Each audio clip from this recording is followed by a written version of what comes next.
think. Okay, okay. Yeah. Right. Chinese, okay, yeah, so, and I think that's a great, what's your name?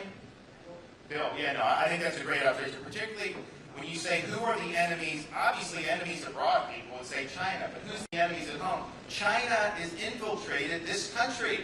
I don't want Chinese being able to purchase Iowa farmland. I want Americans to control our food supply. It's important to our national security.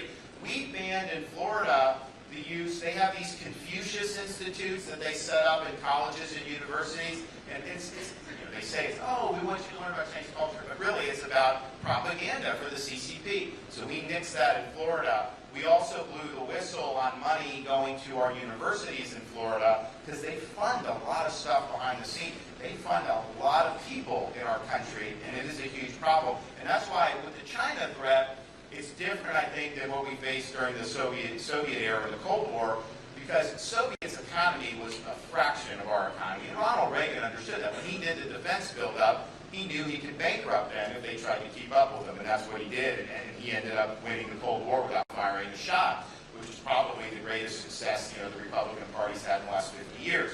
And so that was that. China's economy is much stronger vis-a-vis ours than the Soviet. They haven't caught us yet. On Biden's course, they are going to surpass us economically.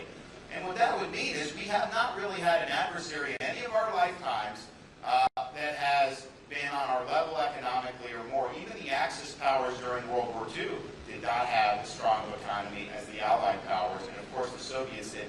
So that makes it challenging. We also have a president that's basically missing in action when it comes to our power in the Indo-Pacific. The Chinese respect strength. They respect hard power.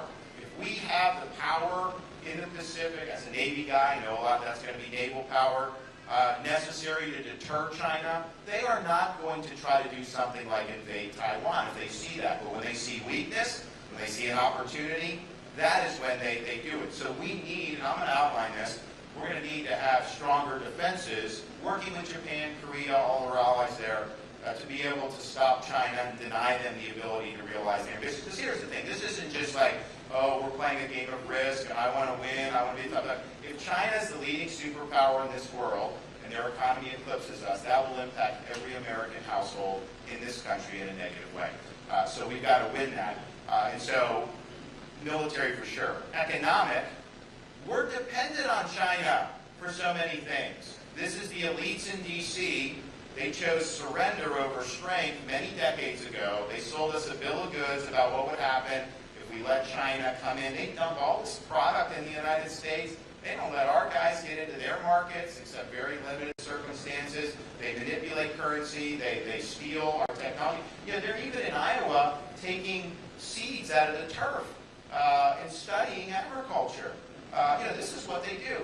So we need to have independence from China economically. We have to control our own destiny here in the United States, and that means we should rely domestically for things that are really important to our national security and survival in particular.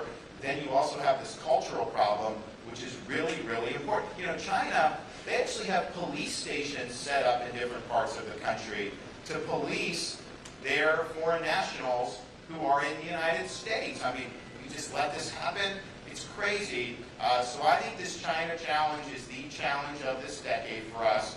If we do what we need to do, we're going to be able to deter them. We're going to be able to keep our place. We're not going to end up getting into a war, and it'll be great. If we don't do it, if we invite China aggression under Biden's course, I fear that we could end up in a war with them that we